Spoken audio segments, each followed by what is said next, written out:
doing, Johnny? Same old, Dick. Any news? No. News. Great. This week is going to be mostly a holding pattern, and then the end of the week, someplace you can start out the door. Hey, Brad. Hold on one second. Is it good? Does it look good? I don't have too much headroom?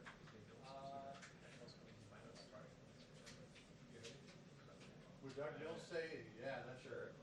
You want to go Prize back? winning photograph. Can we go back and check it for you? Well, I mean, We know there's gonna be good audio because Ed's at home.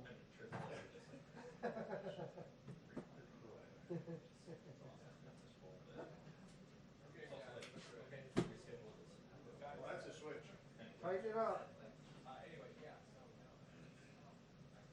Yeah, I mean, Yeah, so the penetrance is the virus, which 4%. it does. Yeah. Right. Rather than 0.5%. I think Okay. it's a big difference. You know, when it changes, like, Because they only think they consider that.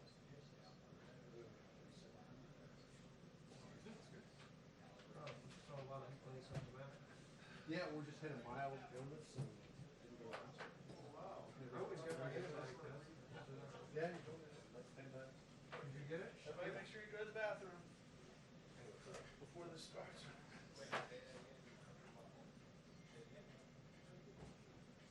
Everybody make sure you have a good meal before it starts. Yeah, we have dinner. We're ordering dinner right in the middle of it. We'll be able to have dinner and then watch this.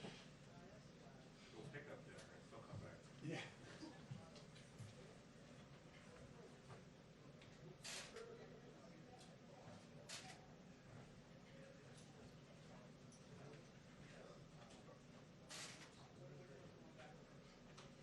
all right, sorry about it. Not good.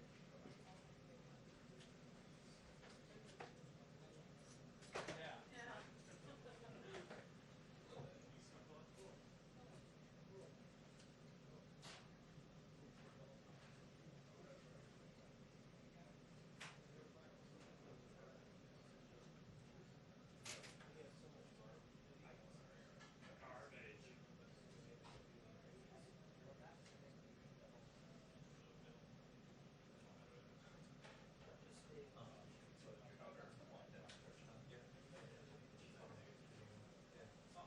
Hello?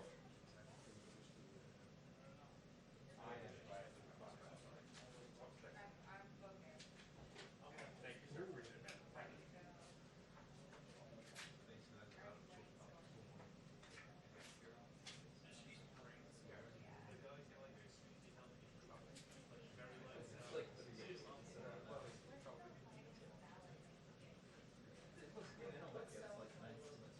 So that would be interesting to see what they say. Should this test be done in California or in New York? What the rate is and why it's different in certain areas. Depending on the. Or is it different? Yeah. For all we know, it's 2 million people in New York.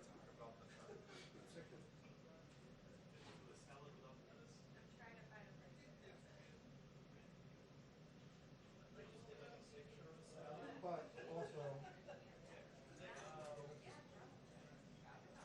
I wonder how much of the social distancing would help. Well, I mean, clearly, it's going to help with anything. It's Yeah. going to help with everything from cold to flu. I could have used one of these on the weekend. It was standing drywall. Right, what, did you have a pad? Just a piece of Sandpaper? just a piece of sandpaper. How much do you have to do that much? It's pretty good.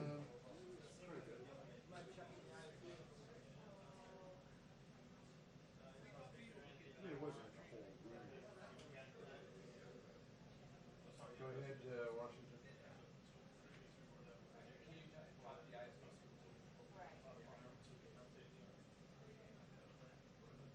Yeah, I got you. All right. How are you? Right.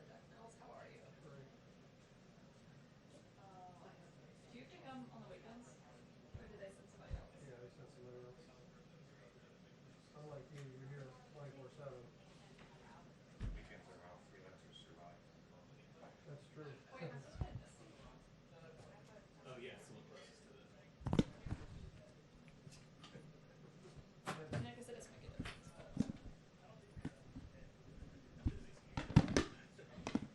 Is that blocking you? No. It's just consider you have your choice really of three. I know. This seat sucks because you're just like When I saw it, there's no. you're side you're door. alone. I just want to leave it. You're in the wilderness. Yeah. And then Doug, will you want to rotate and stay over there somewhere, or were you gonna? Oh, no, I'll rotate out there. Okay. No, I meant there. Yeah, I'll go, he'll come out, I'll go in. Who's over there? Me. Oh, yeah, If you yeah. want, just look at me, I'll get out, Yeah. whenever you want, I don't care. I was gonna ask Peter if And we still should set go up your in laptop front of and him sit rather down than. back there like one of our colleagues. Yeah, No, that's not good. I'm sorry, what were you saying? yeah, one of the ISP colleagues. Yuri. You should tell Yuri that, I knew it was gonna be Yuri, that's the. Set up the camp No, out it there. wasn't Yuri. It was. It was. 'Cause I sent him a text. It wasn't components, because he doesn't. Yeah, when you 3 come hours out, I'll after. go in. When you go out, I'll come in. Okay, yeah, it wasn't him. We wait till the next day for his. So Peter, is it better to go that way or probably when we go? Probably that way, I can do it. That's You what tell I me, thought. because Yeah. I'll get in there now if you're gonna set up. I'm gonna go. And I'll make eye contact before I leave with you, so. Thank you. Maybe from now on. Hey! Good, what's going on?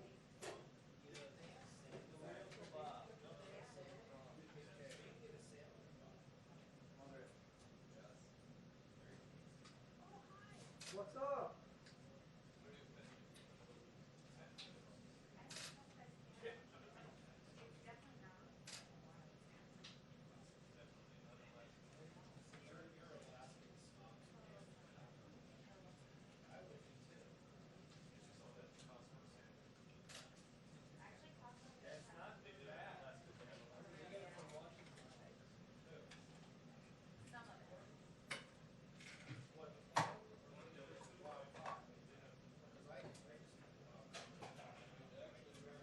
Who's, Alex, is this yours down here, or no? Wong, is that yours? It's not on, I'm just letting you know, I mean, it's on, but I think it might be a slip. There's nothing on display, I just want you to make sure it is. No, this is not enough. This is set. Oh, but I'm saying there's nothing, is the camera on? It should be. Okay, It should be. okay, just see. So there's nothing on display. Thanks for checking. Sure. I put that just like. No, I figured you did.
Are you sure?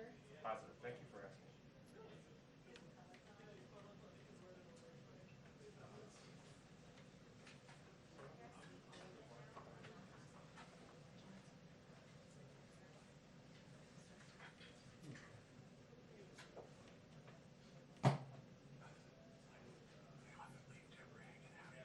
don't know what just happened. You'll take it first. Did they say go? It's like the water slide, right? You first. Oh, well.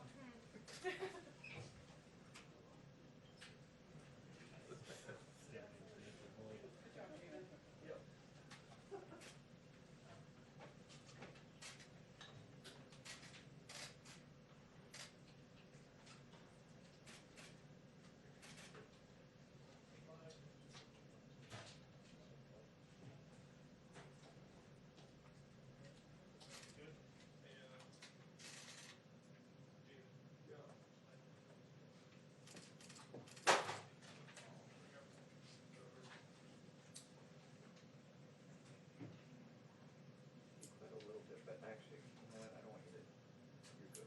That's fine.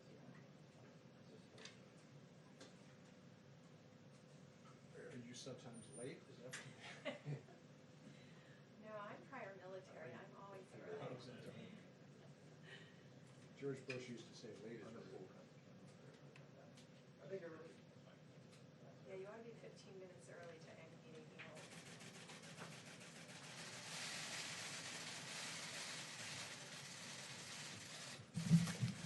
Thank you very much, everyone.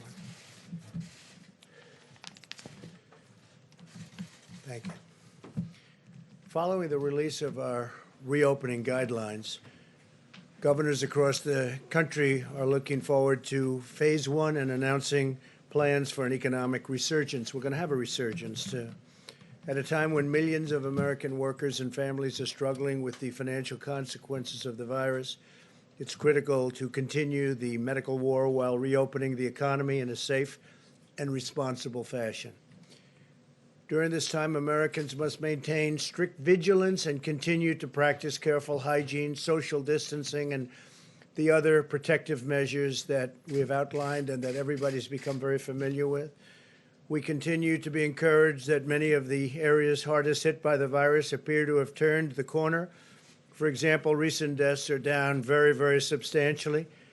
You can compare that with their peak not so long ago, and you have numbers of 30%, 25%. In Detroit, as an example, it's down by over 50%. Congratulations. And in New Orleans, where they've done a terrific job, they're down 65%. 30 states have just one case or less per 1,000 people, far fewer cases per capita, as an example, than Germany, the United Kingdom, France, Italy, Ireland, Switzerland, Singapore, Belgium, Spain, Norway, the Netherlands, Austria, Sweden. My administration continues to press Congress to replenish the enormously successful Paycheck Protection Program, which has impacted 30 million American jobs. We hope to have an agreement very soon, and hopefully tomorrow the Senate's going to be able to vote. A lot of progress has been made on that, tremendous progress. It's a great plan. It's a great plan. It's helped a lot of people. So we hope to have a vote maybe tomorrow in the Senate.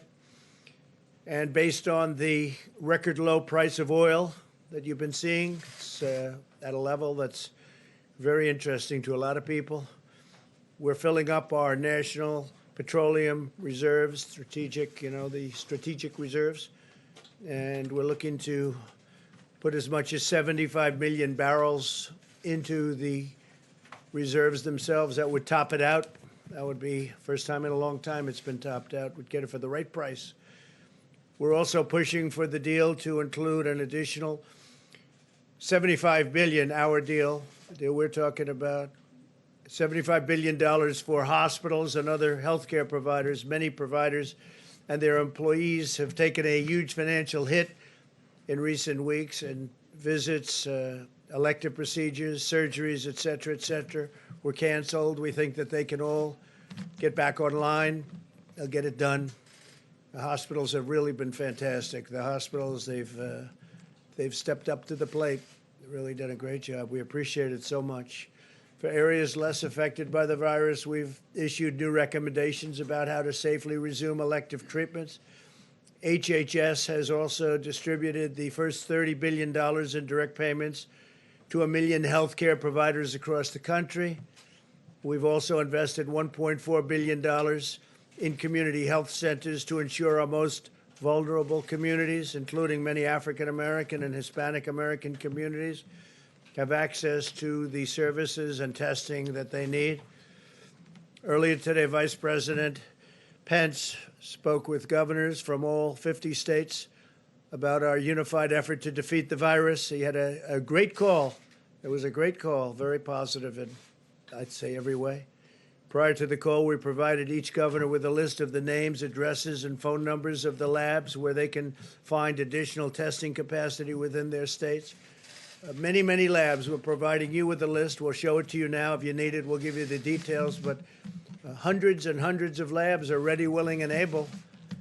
Some of the governors, like, as an example, the governor from Maryland didn't really understand the list. He didn't understand too much about what was going on. So now I think he'll be able to do that. It's pretty simple. But they have tremendous capacity, and we hope to be able to help him out. We'll work with them and work with all of the governors. Similar to the situation with ventilators, states need to assess their complete inventory of available capacity. Some states have far more capacity than they actually understand, and it is a complex subject, but some of the governors didn't understand it. The governor, as an example, Pritzker from Illinois, did not understand his capacity. Not simply ask the federal government to provide unlimited support. I mean, you have to take the support where you have it, but we are there to stand with the governors and to help the governors, and that's what we're doing. And they have a tremendous capacity that we've already built up, and you'll be seeing that. We're going to be introducing a couple of the folks in a little while to talk about it. I want to draw your attention to Governor Cuomo's remarks during his press conference today. He said the president is right. The state's testing is up to the states to do, which will implement the tests and logistically coordinate the tests. We have about 300 labs in New York, and they're great labs, actually. And it's my job to coordinate those 300 labs. I think the president's right when he says that the states should lead, and the governor's they're really getting it together in New York. A lot of good things are happening in New York, and I think the governor's going to come in to see us tomorrow. He's coming to the Oval Office tomorrow afternoon. Andrew is going to be coming in with some of his people, so we look forward to that. Some of the articles that just recently came about, if you remember, and I put out a statement today, for a month it was all ventilator. That's all people could talk about was ventilators. And we did a great job with that. We built a lot of ventilators, to put it mildly. We have so many now that at some point soon we're going to be helping Mexico and Italy and other countries. We'll be sending them ventilators, which they desperately need. They were not in a position to build them themselves. But we have thousands being built. Every state they have the ventilators. If they don't, we have almost 10,000 in our Federal Reserve, our stockpile, as they call it. And we did a great job with the ventilators. Unfortunately, the press doesn't cover it other than the fair press. But so then you say, gee, they need ventilators. We don't need ventilators. And that's under pressure we did that.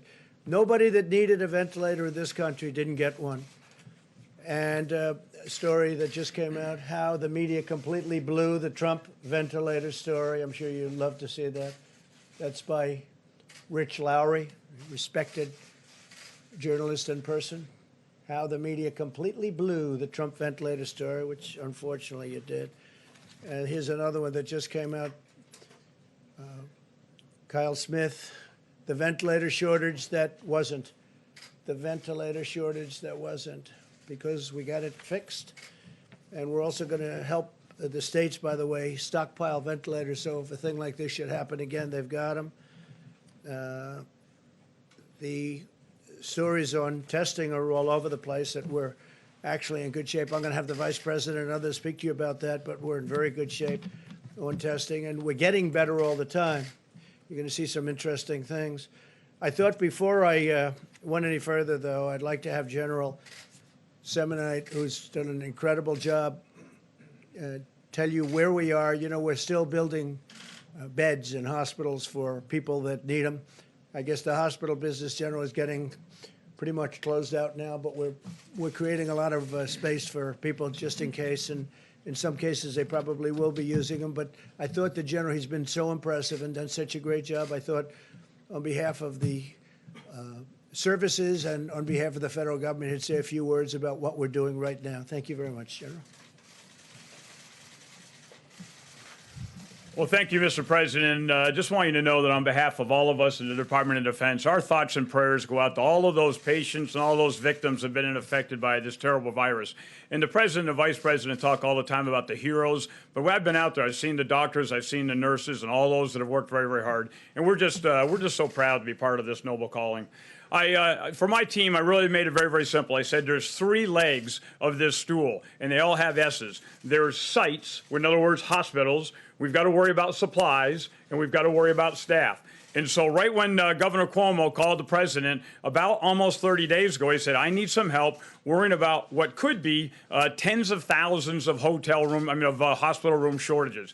So the president and Secretary of Defense asked us to fly to Albany with a team. And on the way up, we understood how complex of a challenge this was. And we knew there's no way you can solve a complex catastrophe with a complicated solution. We needed a very, very simple solution to be able to then work with HHS, to be able to work with FEMA, to be able to work with the Vice President's task force, and then to be able to power this down all the way down to the local level. Some of the governors asked us to try to build a hospital in a parking lot or a field in 2 or 3 weeks. You can't physically do that. So what we said was, let's go to where there's an existing facility. And I'm going to kind of make this in 2 big pots. Those that are either hotel rooms or college dormitories, smaller rooms, or those that are in real large areas like field houses or convention centers. And we designed those standard facilities that could be either non-COVID or COVID, and then we got that approved here at the federal government to be able to then power that back down. So we went to Governor Cuomo, and he said right up front, I love the concept, I need you in the Javits Center, I'm ready to start having you work tomorrow afternoon. So when we flew back that afternoon, the next day, we basically built this standard design and then continued to be able to power it down all the way down through the rest of the team. So I just want to show you a couple slides here, and we'll kind of let you know where we're at right now, Mr. President. We had to do a bunch of assessments. So somewhere in the order of over 1,100 different locations we went to, and we worked for FEMA, we worked for the president, and we worked for governors and mayors. And we said, what do you think your demand is going to be? And based on a lot of the modeling that's been in this room here, we were able to understand when the peak curve was, but we also were able to understand where's the bed shortage. So then these 1,100 facilities, right now today, sir, we're actually executing 32 different facilities. That's on the order of merit of about 16,000 beds. 8 of those are all done. We've still got a lot more to complete. And in the next week and a half, we're going to complete about 15 more facilities. We've got some pending. Some mayors and governors are still wondering, do they have enough bed space? And what's important here is we need a very agile plan. You can't do something 3 weeks ago and think that this is going to continue to stay, because this virus gets a vote. And this entire team, the federal government, has tried to be as agile as they can, supporting those states and those governors. The beauty of the plan, though, is it doesn't have to be built by the United States Army Corps of Engineers. So we designed about an extra 52 facilities. We gave those to the governors, and I've got to be very, very laudatory to the governors. They then imposed and put a lot of those on the ground and did those themselves. So let's go to, I'm just going to show you some real simple pictures here. Go to the next slide if you don't mind. So this is an example of the Javits Center, and you've heard the president talk about it quite a few times. This one, about 2,100 bed spaces. What you get is about an 11 or 12-foot square cubicle. There is lights in there. There's a nurse call, so if you need to be able to call the nurse station. There are nurse stations throughout. There's pharmacies throughout.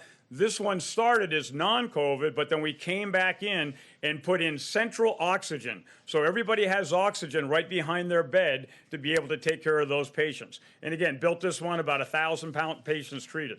Let's go to the next one. I was up in Detroit with Governor Whitmer, and she walked us through and told us her intent. Here's where she needed to do this in the TCF Center.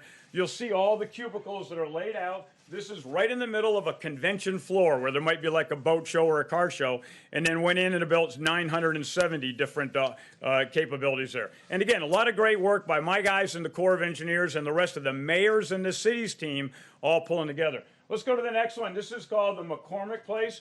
Governor Pritzker sat us down. He said, here's kind of our intent of what you want to do. Mayor Lightfoot walked us through, and we went into another large convention center. This is actually 3,000 bed spaces, a very, very large build, and got this one done in a relatively short time. And then here's another one that kind of helps you understand the dynamic here. Go to the next one, please. This is in Miami Beach, and I flew in to see Governor DeSantis. And my guys had kind of scoped out about 450 beds, and he said, Todd, how long is it going to take to build this? And we kind of said probably till the 27th of April. And he went to his health people, and he said, how long do you need? And they said, the day we need this is the 21st of April. And I told my guys, you don't have till the 27th. Figure out how to get it done by the 20th. This is where you don't get to build to be able to have the perfect solution. You got to be able to get the mission essential done. Lives are on the line here, and we've got to be able to get everything done to be able to save those lives. And let's go to the last one here. This is one we're doing right now, Colorado. This is in Denver, another gigantic convention center. You'll see all the different cubicles. Here to be able to just bring in that oxygen, 6-inch copper pipe that comes in, and it's all piped throughout the entire convention center, 6 miles of pipe that's able to go in to be able to make that happen. And in closing, I just want to be able to say that we are very, very focused in the Corps of Engineers getting this done. But this is all about the team, the federal team, the state team, the local team, the vice president's task force, and a lot of the people sitting here have informed us of how fast we need to go. And it goes back to, again, all the governors and the mayors that make this happen. But I want to reiterate, President Trump has called me 3 times, and Secretary Esper has been on the phone at least one of those times and said, what else do we need to do to set you up for success? Is there any other knobs we can turn to be able to help you go? And you think about that equation of those 3 S's, I think that with the federal government and the mayors and the cities here, we've effectively taken that first S out of the equation. And so I can't tell you, of all the things I've done in my career, this is a noble calling to be able to step up and save American lives. So with that, sir, I thank you very much. Fantastic, Jeff. Thank you very much. Anybody have a question for the general while he's here? Anybody? Because I think it's very self-explanatory. He's done an incredible job. Jeff, do you have a question? Are there more projects, sir, beyond the ones that you've just identified that you'll be working on? So about a week ago, we thought we were about capped at 26. What we're seeing is, and I said the virus gets a vote. We're seeing some of these curves are stretching out where we might have thought we only had 5 or 6 days. We actually have a couple weeks now. Other ones we're seeing exactly the opposite. So where we didn't think there was some, and I'm not going to go into locations here, but we are definitely get requests in. We've got 6 more requests in just in the last 4 or 5 days. They're a little bit smaller facilities in more remote areas, but our job, we still, if we have enough time to go build, we want to get in there, do the assessment. We work for the mayor and the city and the governor here, and we can still get them done if the mayors and those elected officials make a fast enough decision. You might say while you're here, we're building, the general's in charge of the wall on the southern border, and we want to build 450 miles of wall, and it's very much under construction. You might give them a little bit of an update, how we're doing with the wall. So, sir, I think the most important thing, and you stressed this, and Secretary Esper stressed this, there's really several different priorities here. Our number one priority in Department of Defense and the Corps of Engineers is to protect the team, protect the force. No matter what we do, we've got to continue to take care of our civilians and our service members out there. And so every single thing we're doing, whether we're building for the VA or we're building for civil works projects or for the Department of Defense or building on the southwest border, we are going out of our way. I talked to my commanders this morning. We've got over 4,000 contractors that are on the ground out there, and we've had no positives as of this morning, knock on wood. Same thing with my 400 employees. We're testing them, not necessarily with a more stringent test, but with temperatures to be able to make sure that everybody's safe and everybody goes out of their way to do things the right way. Construction is going very, very smooth. What we're seeing is our contractors are extremely focused. Now that we've got a good, clear path, both on the CBP program as well as some of the DoD program, we, I think, very well postured. It's a very, very aggressive build, but we're well postured to be able to meet your expectations for a 450 by the end of December 2020. And we're over 160 miles. 164 as of today, sir. 164 miles, and we'll have it done sometime pretty early next year. Very exciting. Yes, sir. And you might just say one thing, the quality of that wall in terms of its power for stopping people that shouldn't be coming into our country. So same thing. If you have a standard design that you trust in and it works very well, I've got a pat on the back, Commissioner Morgan. He was very adamant to continue to be able to make sure that it supports his agents. And so we've got a design now that certainly does that. And then we've got a phenomenal contractor workforce that's in there, my Corps of Engineer employees, and it's going in well. We don't see any significant problems. And I think it's also important to point out that we want to do this the right way. So we try to balance this with environmental considerations are out there. We're trying to do due diligence when it comes to anything to do with any of the citizens who are affected. We're trying to make sure that we're protecting all of the things that we need to protect and try to find that balance where we can both meet the administration's directive while at the same time making sure we're doing this so that everybody gets a vote and everybody has a fair shake. Okay. Yeah, please. May I ask what you're doing regarding the availability of, at the recreation sites that the Army Corps of Engineers operates, how the access is going there and whether or not there are restrictions? So I'm an engineer. I take my guidance from some of these experts sitting on the bench over here. And when the president says, turn on America, what we initially did, like many, many other governors, they, shut down beaches, shut down cities. I had a meeting with my commanders this morning, and as soon as we think it's safe, turn them back on. I mean, parking out there at a rec area where you're 500 feet away from everybody in a camper is probably low threat. I will continue to take guidance from the administration, but where we get green lights to continue to put our rec areas full up and let everybody go back out there and do things the safe way. I mean, we work for the administration, so I want to do it safe, but I don't want to be the last guy that turns things on. Not at all. Yes, ma'am. Hi, thanks for walking through some of the efforts. Do you have any, can you say anything about whether or not there are any specific efforts in communities that are hardest hit, like Black communities or Latino communities, communities of color? Are the Army Corps of Engineers doing anything that would be building any sort of temporary facilities for those communities? So we basically key off what the city asked for, the city and the governor. There are a couple specific areas that certain city mayors have asked us for. Again, I'm not going to go into details, but we basically, if they go in and say, I'm very worried about a hot spot on this side of town or a specific community here, we will do, and that's what the administration is charged to do, is whatever we can do to be most responsive. We just don't want ever to have an ambulance pull up to the back of a hospital and somebody says, we're out of room, go to the next hospital down. So that's where we're trying to make sure that that bed space is available. And so far, everything we built has been ahead of need. In other words, we're able to finish the building 2 or 3 days before it's needed. Thank you, ma'am. Okay.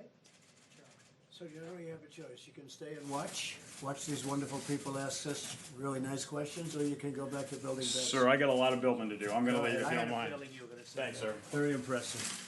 That's an impressive job, isn't it? Seriously? That's really great. Thank you very much.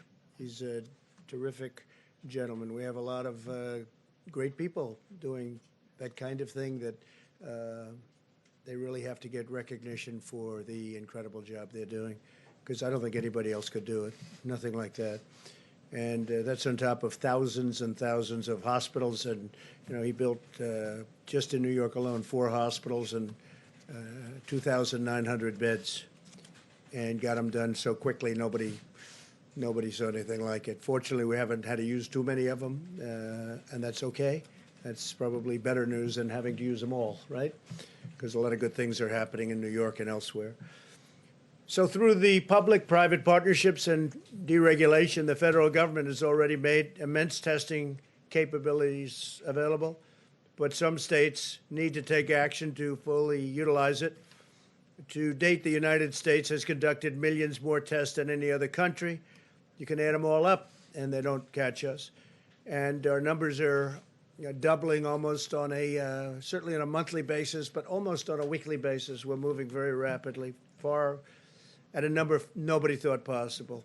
And we'll be doubling our number of daily tests if the governors bring their states fully online through the capability that they have. We have tremendous capability out there already existing. And we explained that to the governor today. Mike and all of the people explained it very strongly to the governors. They really get it now, I think. As the experts have explained, this capacity is sufficient to allow states to conduct diagnostic testing to treat patients, as well as contact tracing to contain outbreaks and monitoring to pinpoint potential hotspots during phase one. And there are some hotspots, and we have them pinpointed, and they can really cover it very, very nicely when they know exactly where to go, and they're being told where to go. And also these locations where they're going, and some of them are federal. Some of the governors didn't realize they were allowed to use federal locations. They are. And we have a booklet of the federal locations. We can hold it up. I think you'll show that. Maybe we'll hold it up now. Yeah, okay, fine. But you see the number things. Thanks. These are all locations where they can go, which is really pretty amazing. This is just one page out of many. Over 5,000. Look at this. These are all locations. 5,000 labs. That's a lot of locations. And they can all, what is it, 5,000? 5,000 pieces of equipment. So that's, thank you very much. That's more than anybody thought. And it's already there. They have to use it. That's all. They have to use it. Some weren't aware. Some were very much aware. Some weren't aware. My administration also continues to support states with our massive operation to deliver masks, gowns, gloves, and other vital supplies. Admiral Polachek and his team at FIFA are really, what a job they've done. And Pete, what a job he's done. They're calling on Easter Sunday to make sure everyone's okay. But they're using detailed data about supply chains to track the deployment of 1 billion pieces of protective equipment through private distributors every 2 weeks. So what we're doing is we're delivering a number that nobody anywhere in the world is delivering.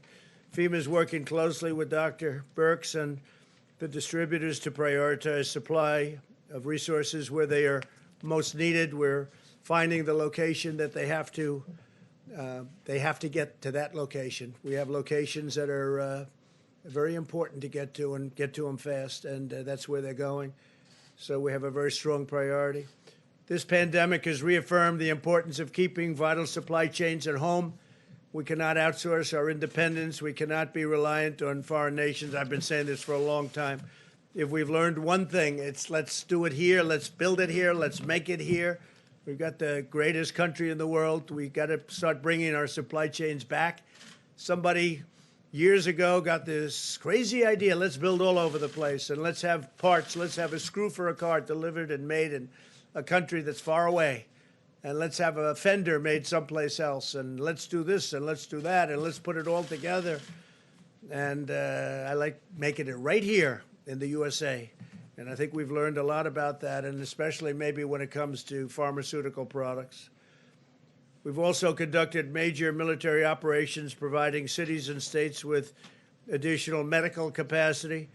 And the incredible 1,800 men and women from the Army Corps of Engineers, you just met with Todd. The job they've done is incredible. But we have nurses, doctors, we have experts in every field all over.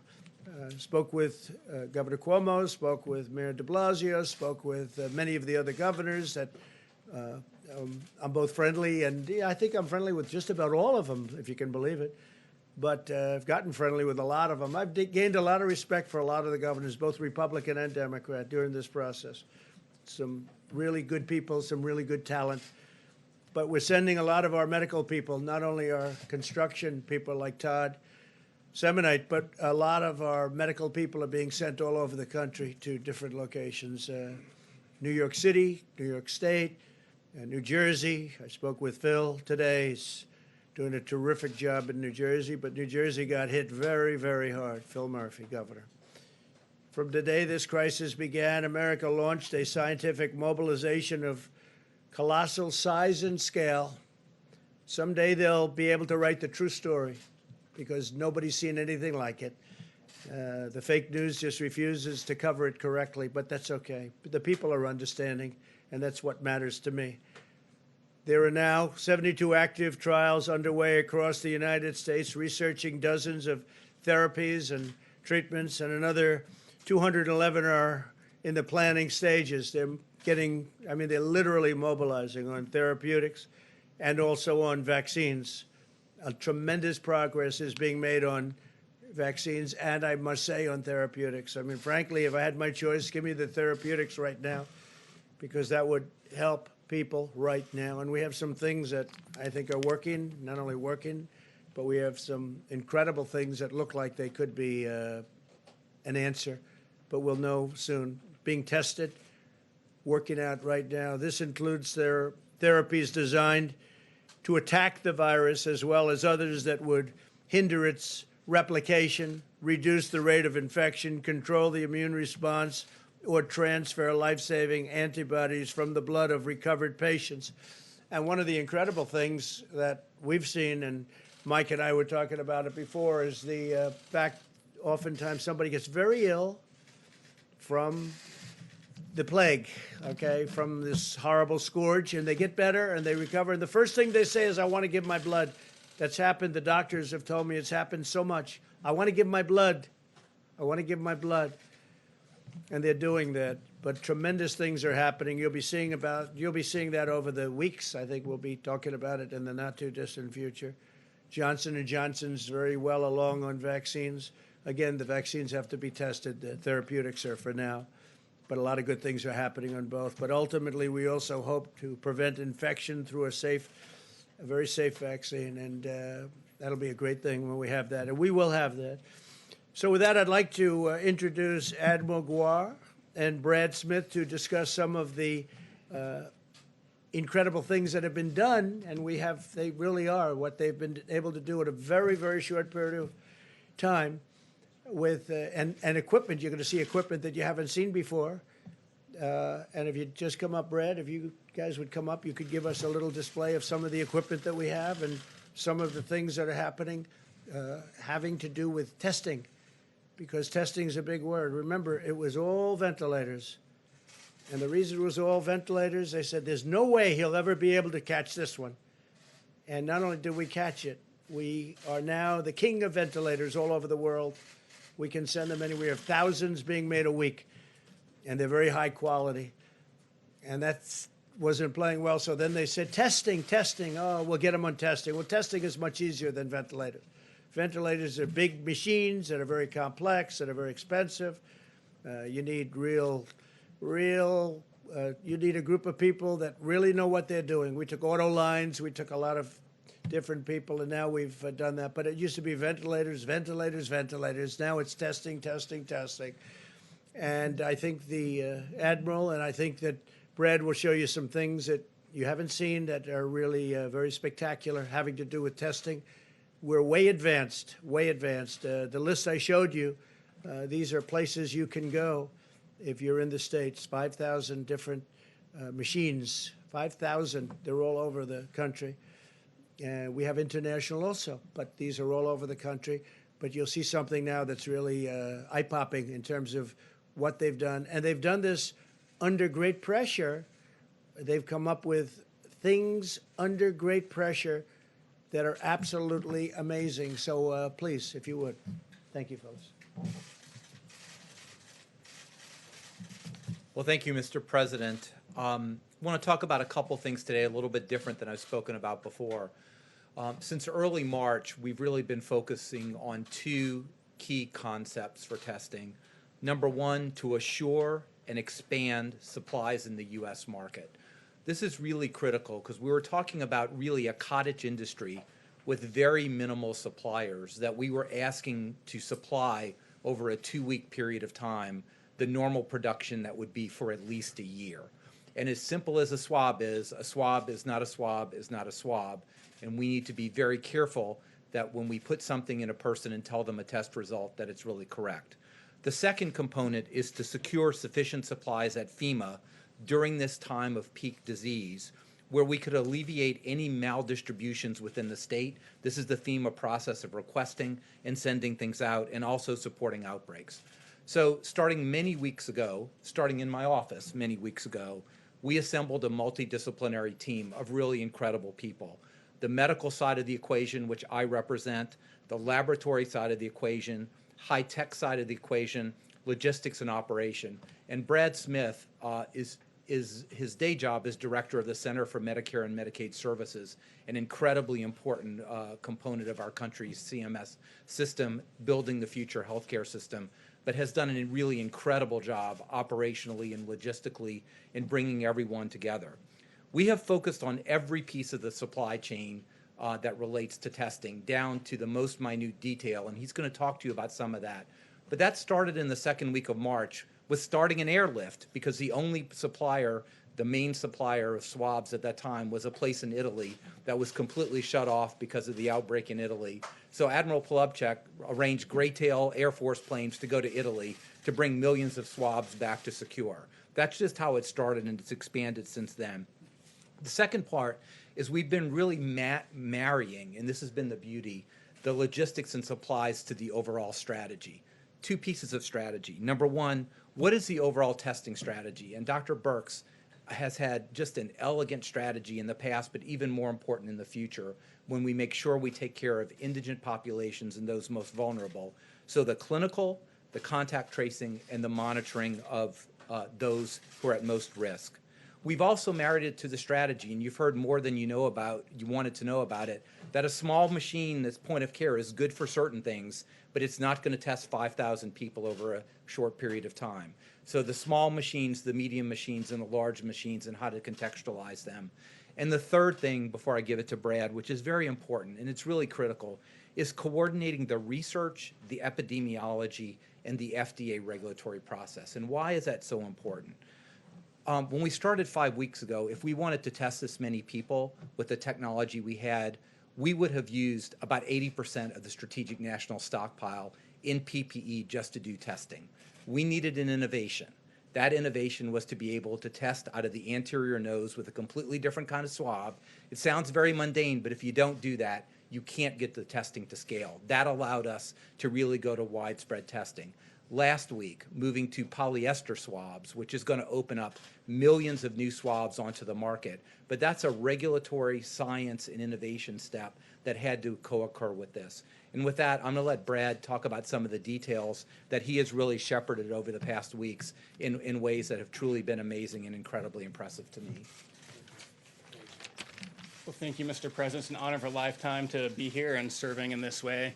I've been working under Dr. Birx's and Admiral Gerard's leadership over the past several weeks to help increase the supply of testing across the United States. As you all know, there's really three parts that you need to make the test work. First, you need the machine, which, as Dr. Birx will share more and the President spoke to, we have a very, very large number of those across the United States. It's about making sure that we're taking advantage of them. The second part of the testing is making sure that we have the collection supplies to actually be able to collect the specimen, and I'll talk a little bit more about that. And then the third part is making sure that you have the materials you need to support the machine to ensure that you can actually process the test once it gets to the lab. I'll let Dr. Birx talk more about the machines here in a second, but as you'll see, across the United States, we have a tremendous number. They range in variety. So we have some very small machines that do point-of-care testing. They may do, say, 50 to 100 tests a day. We also have other very large machines that can do several thousand, process several thousand tests a day. On the collection supply piece, I'll talk through a couple different kinds of collection that can be done. So for the nucleic acid test, which are the tests that are currently being done today, you generally need a swab of the nose. To do that, you need the swab, you need the collection tube, and you also need the transport media that it can be transported in.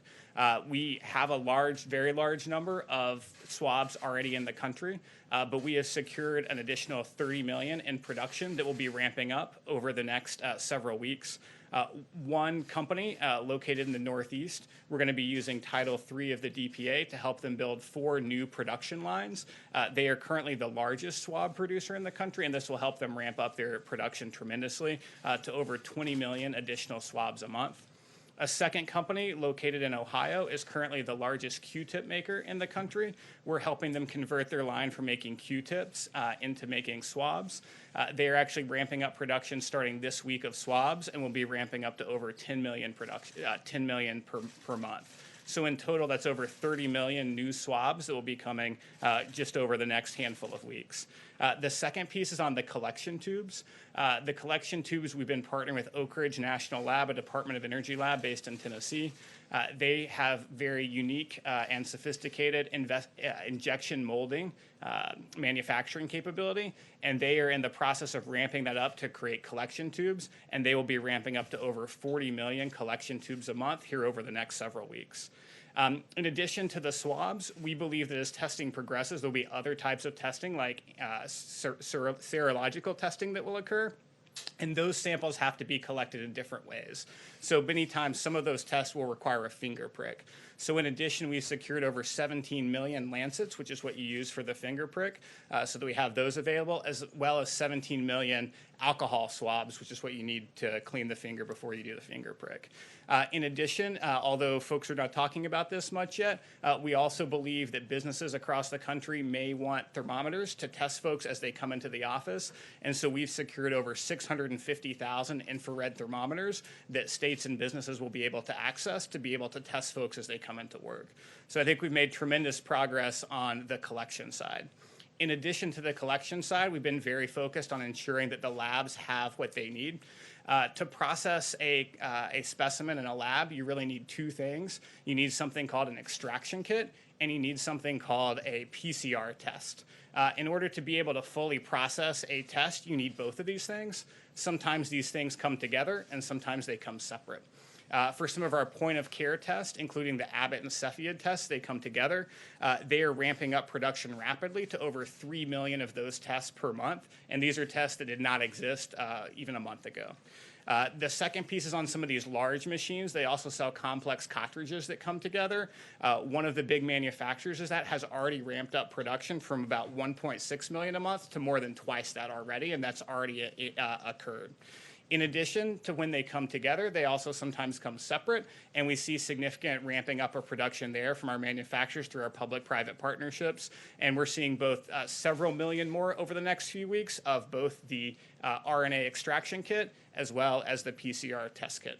So with that, thank you. Mike, please. Thank you, Brad. Thank you, Mr. President, and I share your admiration for this remarkable team, from the Army Corps of Engineers to Brad, to Admiral Giroir. They're doing a remarkable job every day. As the President mentioned, today we had our weekly conference call with governors across the country, states and territories, and I was able to convey to them our appreciation for the leadership that every governor of every state and territory has provided. Thanks to their leadership, thanks to the extraordinary cooperation of the American people, despite the fact that more than 770,000 Americans have contracted the coronavirus, and our hearts grieve for the more than 41,000 Americans who've lost their life. The truth is that as we stand here today, we are slowing the spread. And as the President reflected, we continue to see steady progress in less cases, lower hospitalizations, even in hotspots around the country. And we commended America's governors for their efforts in that regard. We are preserving our healthcare capacity, as the General with the Army Corps of Engineers reflected. The President's direction, we've built a great number of hospitals around the country, but the utilization rate has been fairly low because of the mitigation efforts, the cooperation of the American people. We have not had to use them. And that, as the President said, is very good news. In a word, we thank governors across the country for taking actions, decisive action, to save lives and to make a difference. I reminded them that we're all in this together. We have one mission, we're one team. We spoke on the conference call about last week's guidelines to open up America again. And we heard from governors across the country about the progress that they are making. We spoke to governors from New Jersey, Connecticut, Florida, Louisiana, Texas, and Michigan about their ongoing efforts at social distancing, and addressed questions that they had about needs that have been spoken of already in this presentation today. In addition, as we promised last week when we spoke to governors on Thursday about the guidelines to open up America, our team presented every governor in the country, states and territories, with a memorandum detailing laboratory capacity and all locations of laboratory equipment for diagnostic tests that can perform the coronavirus test.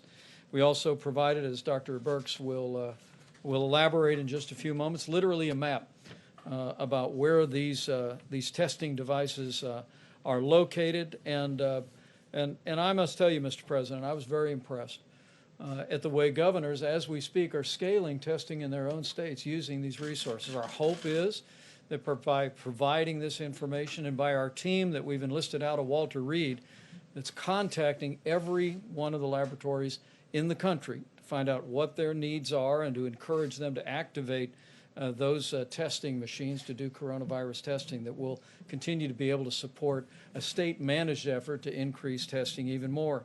But a few highlights. Governor Doug Ducey announced antibody testing for 250,000 health professionals this week and first responders, a partnership between the state and the University of Arizona.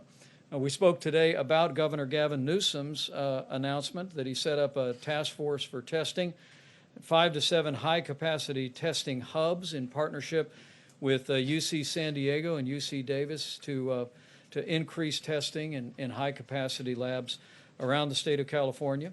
We heard from Governor Ron DeSantis, Mr. President, about the efforts of the state of Florida. I believe he said that at this time Florida had conducted 275,000 coronavirus tests, and they're in the process of a major expansion of statewide testing with the goal of opening up additional sites and using the Florida National Guard to test residents at nursing homes and long-term care facilities in Florida.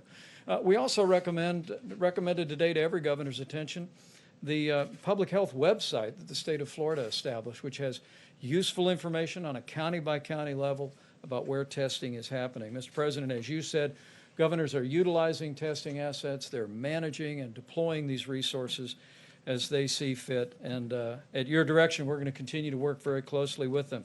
Other governors that we spoke with included Governor Gretchen Whitmer of Michigan. There are 13 new or expanded coronavirus drive-through testing sites in Michigan that her team has stood up with Michigan Primary Care Association, and we assured her that we would continue to work as Brad and Admiral Giroir are literally working around the clock to make sure that they have the supplies to support all of that testing. As the President said, Governor Hogan, who always begins our conference calls as he's chairman of the National Governors Association, expressed appreciation for last week's guidelines to open America up again, and his appreciation on behalf of all the governors for the list of laboratories in each individual state. He did raise the issue that we had included on the list Department of Defense facilities that have laboratories and machines, and also other federal facilities, many of which are in Maryland. And I was able to assure Governor Hogan and every governor on the call that we will make all of those laboratories available across the country to every state as the need for testing capacity continues to scale.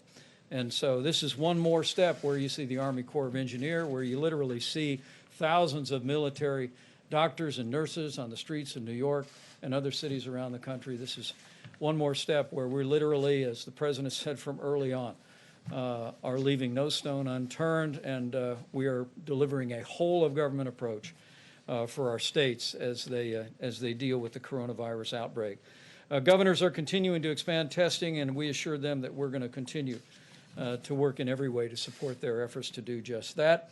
I will say again, as we've said before, as Dr. Birx comes up to explain to you what we delivered to the governors today, we told the governors once again today that by our best estimates, we have enough testing capacity today for every state in America to go to phase 1 if they meet the other criteria of 14 days of reduced cases and sufficient hospital capacity to prepare for any eventuality that may occur.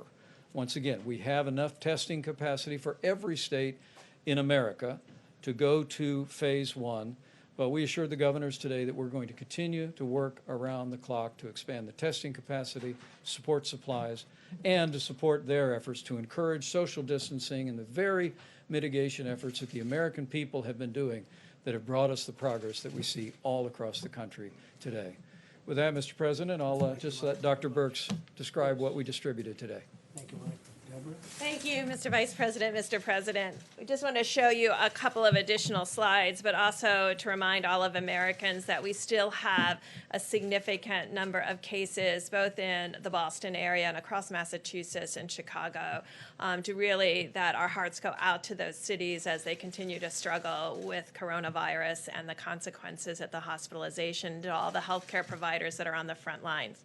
We wanted, so these are just an illustration of the different types of equipment that are out there, describing them both as low speed, but quick turnaround time, to high speed and taking 3 to 4 hours to actually run 100 or more tests. And so the equipment ranged from all those different, and that's why there's 5,000 of them as noted by the president in this list.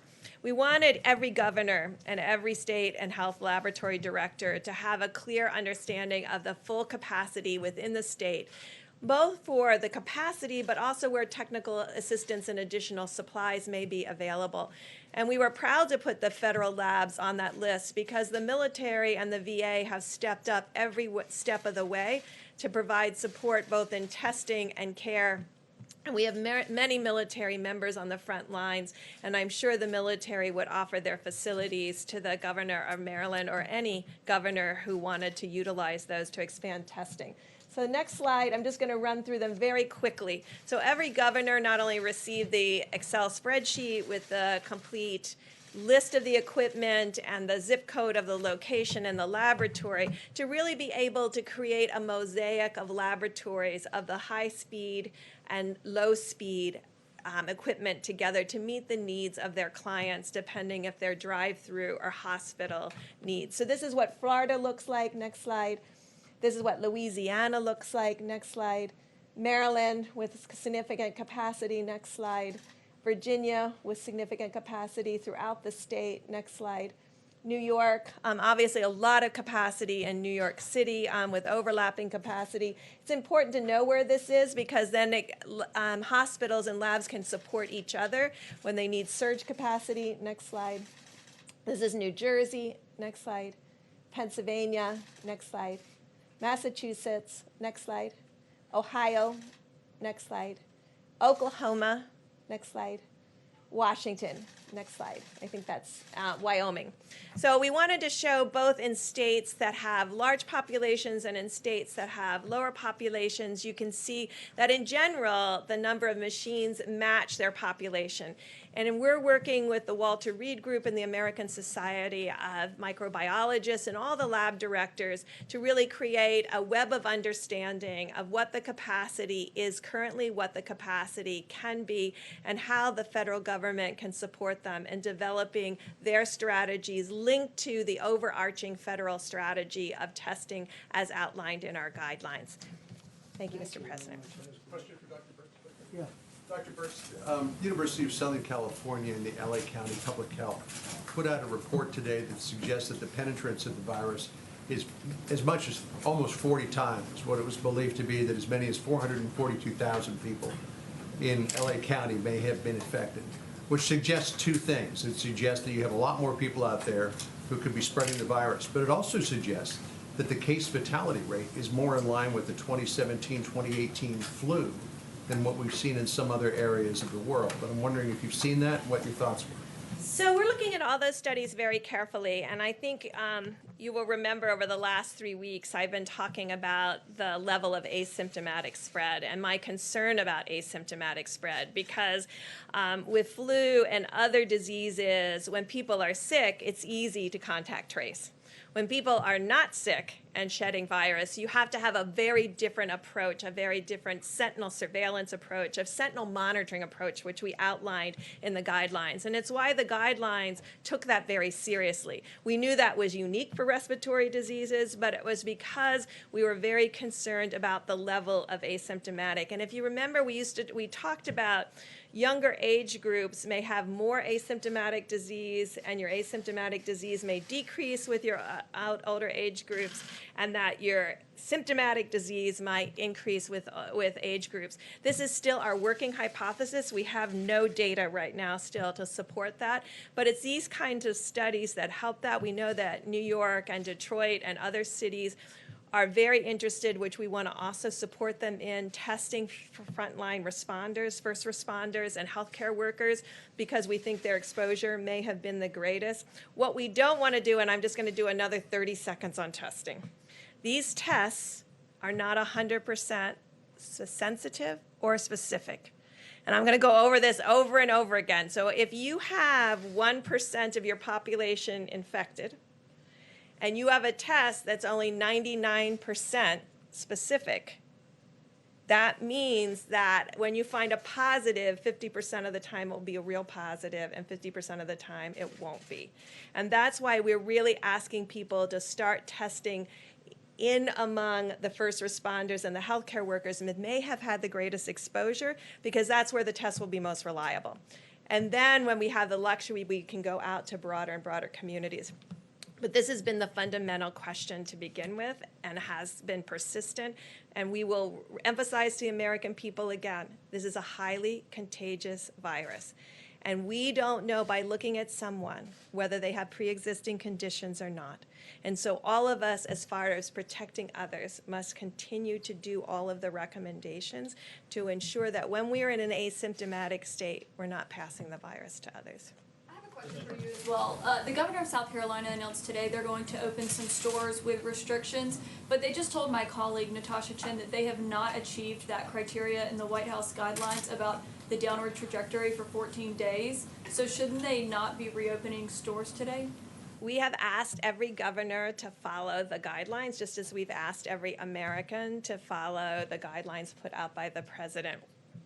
But each of the governors can decide for themselves whether they've reached specific guidelines in specific areas.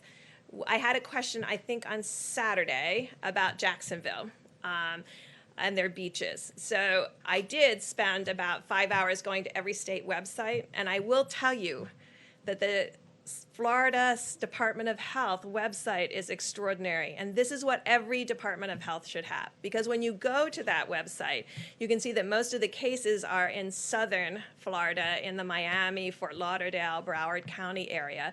And if you look in Jacksonville, they had less than 20 cases per day and less than 800 in 4 weeks. And so these are the kinds, when you inform the public and give them the information that they need, then they can make decisions along with the local government and governors. So I'm not going to say specifically with South Carolina because I don't know their specific website right now, and I don't talk about data unless I've seen it myself. But I know from Jacksonville that they had less than 20 cases a day. And so this is how we need to start informing the community. These websites are critical. It's by zip code and it's by county. They can see cases, they can see cumulative cases, they can see new cases, they can see hospitalizations, they can see mortality, they can see age groups of mortality, and they can see where every testing piece is. This is how we have to inform the American public, and this is where the American public will develop confidence in each of their counties and local governments.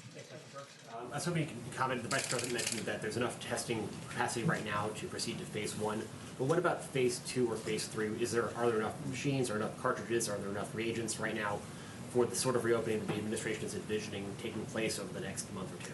So you can see the current machine outline, and you can see that both of these gentlemen have prepared to have everything ready for phase 2 and preparing it now for what we will need in the future. And I think that's what you saw with the ventilators. That's what you're seeing with PPE. It's not just for today, it's for tomorrow. And it's our federal planning is not just for this instant. It's making sure that we meet the needs of this instance, but we're planning for 30 and 60 and 90 days ahead.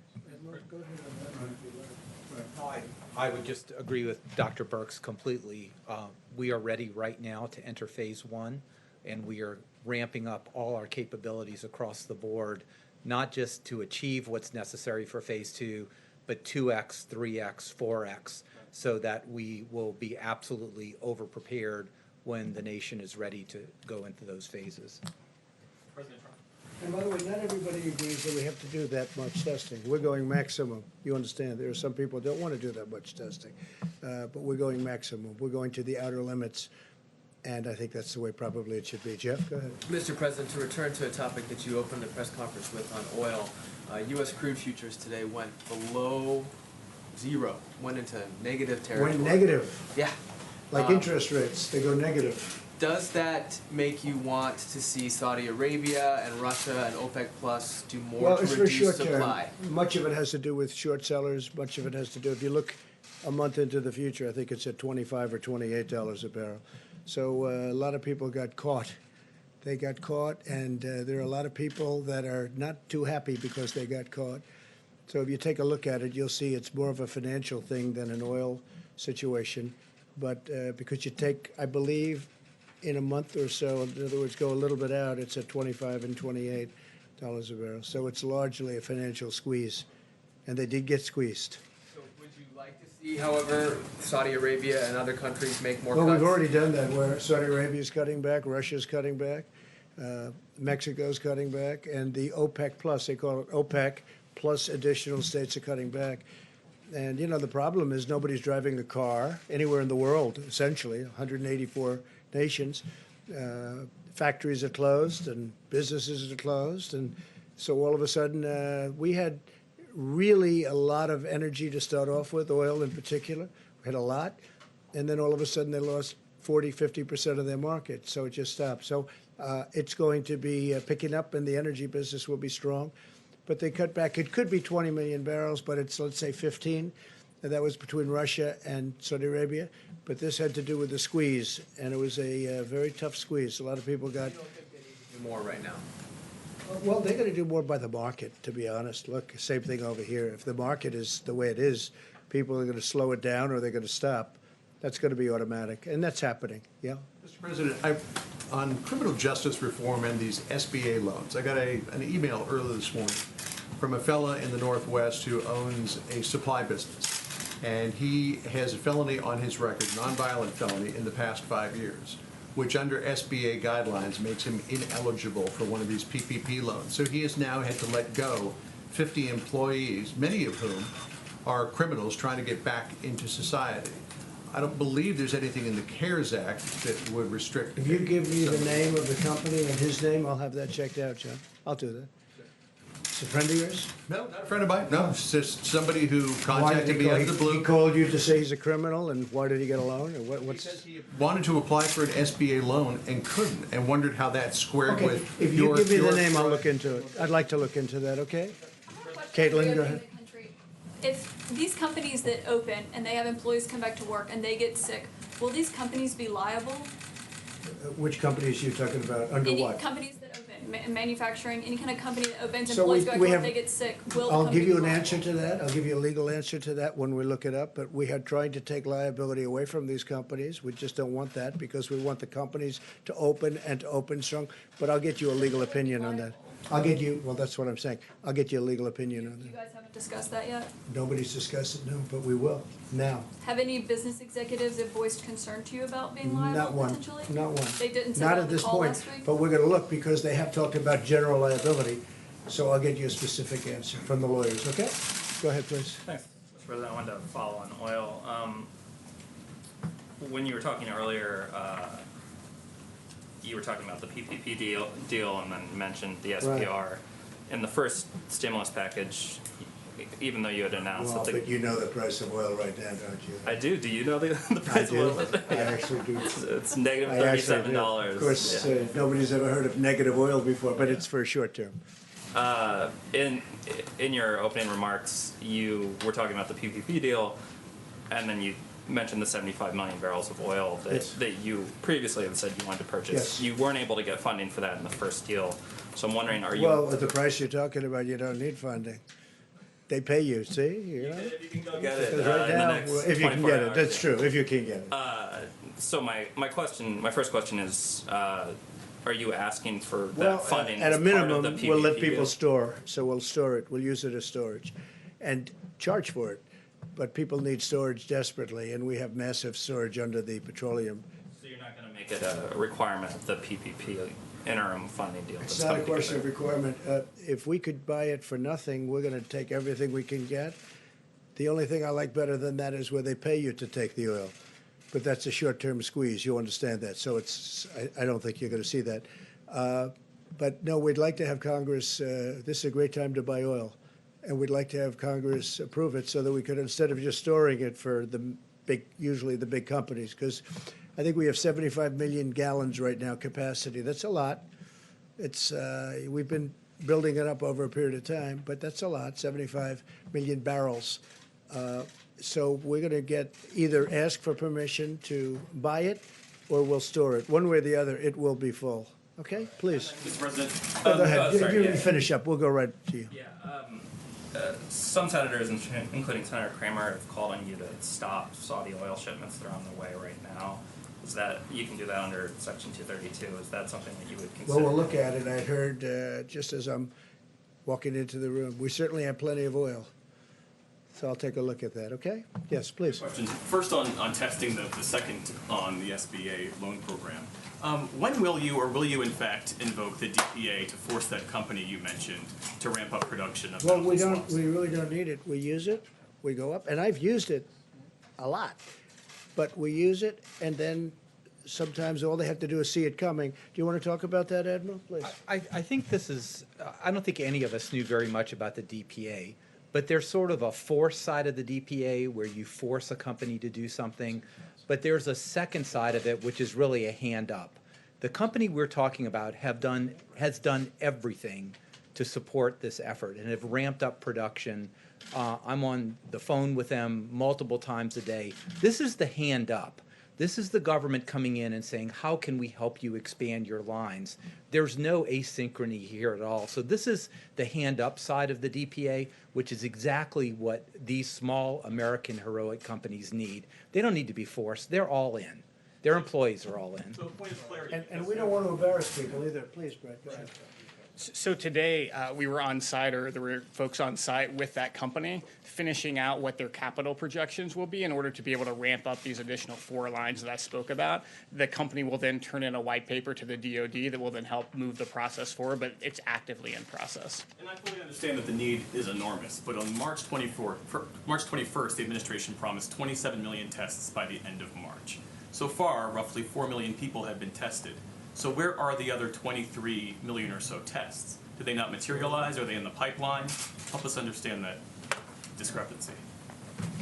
So since I was the one who said that, let me explain where we were. So I was getting my information, it was correct information about the actual tests that are in the marketplace. So if you want to use those metrics, there's been over 40 million, quote, in the marketplace. But we have an end-to-end issue that we needed to deal with, and that's what we've been dealing with. The swabs, the transport media. If we don't have people utilizing the machines the way Dr. Birx is talking about, we have some of our main platforms that are only 10% being utilized. You could have a lot of tests in the market, and those are correct numbers. But if the machines aren't utilizing them and they're not organized at that level, then they're not being utilized to its fullest. So and that, you meant if the machines were utilized, that would be the you would have a lot of those millions of tests already being done. I think Ambassador Birx has estimated that we have another 1 million tests a week just on one platform that could be done if the machines were utilized more fully. Question for Admiral Guerrero. For this? Admiral Guerrero, you say that there, and the Vice President has said this, Mr. Smith said it, that there will be enough tests in place for phase 1. There are. The question is, what's the standard of testing that you now have the capability for? Is it test people who are only very ill? Is it test people who have the sniffles? Is it test people who come in just because they want to get a test? I mean, what is the standard here for the It is the guidelines, but I tried to be a little specific about this on Friday, and we all tried to. Number one is you need to test everyone who's symptomatic, right? And you need to over-test them because How symptomatic? we're talking any symptoms that would be consistent with COVID, right? So, and there's a wide range of symptoms. You want to test them, and you want to over-test. And we talked about the approximate metric with Ambassador Birx fully supports, because this is a good metric that you want to get about 1 positive for every 10 tests. Then you oversample. Second, and this is a really important part of the strategy, is because so many people are asymptomatic, there's no way that you can test enough people to pull 1 asymptomatic out of 300 people in the population. So the strategy with Ambassador Birx offered, and I talked to epidemiologists around the country, and they go, wow, I wish I would have thought of that. is to really focus on the vulnerable population where we know that the asymptomatic rate could be much higher than the rest of the population. And we are going to be focused, and this is what my office does during normal times, focusing on the underserved populations, particularly in inner cities and urban areas. They have a higher rate because overcrowding, they can't telework, they're subject to a lot of comorbid conditions. Nursing homes, we all know about nursing homes, and there's both symptomatic and asymptomatic spread. And finally, some of our indigenous populations in the Indian Health Service. So this is a very, very important layer that most of the models and people don't talk about, because that's where we're going to pick up the asymptomatic carriage, and when you do that, that's when you focus on track and trace. So just a quick follow-up on that. If we have enough tests right now for everyone to go into phase 1, why is the governor of Maryland having to get 500,000 tests from South Korea? I don't know what the governor of Maryland is doing in South Korea, but there is excess capacity every day. If he wanted to send 30 or 40,000 tests to LabCorp and Quest, that could be done.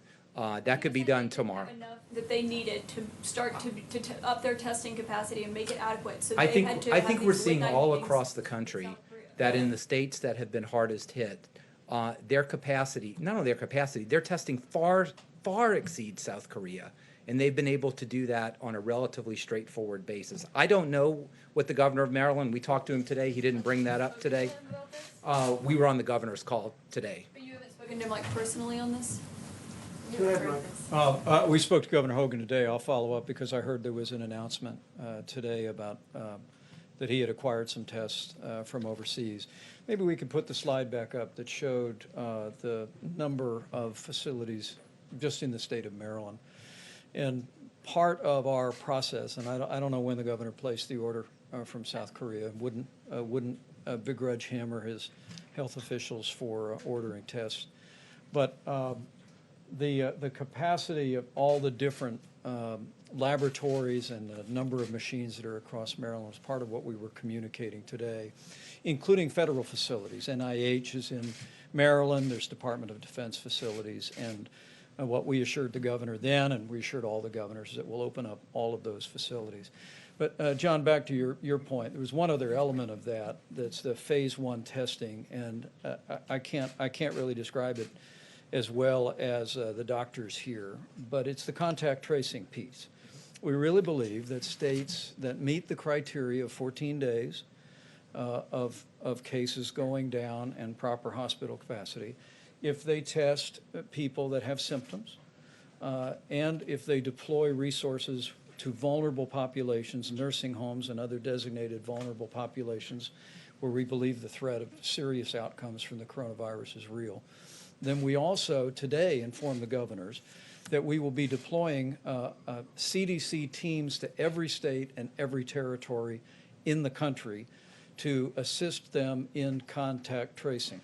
Governor Jared Polis raised a very good point about the legislation the president is currently negotiating on Capitol Hill. He recommended that we make sure that the new bill that has some $25 billion in testing resources also cover contact tracing expenses by states. We assured him our administration strongly supports that.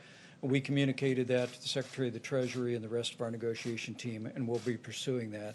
But we were able to tell every one of the governors that we will be deploying teams, we think of 10 or 12 for a start, from CDC to reside in all of our states and territories to supervise and work with contractors and others to do the kind of contact tracing. So it's test people that don't feel well and may have the coronavirus, keep a careful eye and monitor your vulnerable populations, and when you come across a case, have a team on the ground that can do the immediate contact tracing and testing, and that's how we restrain and contain the spread of the coronavirus during phase 1, and frankly, it's the beginning of the structure for how we contain the coronavirus going forward. And take a look at that map.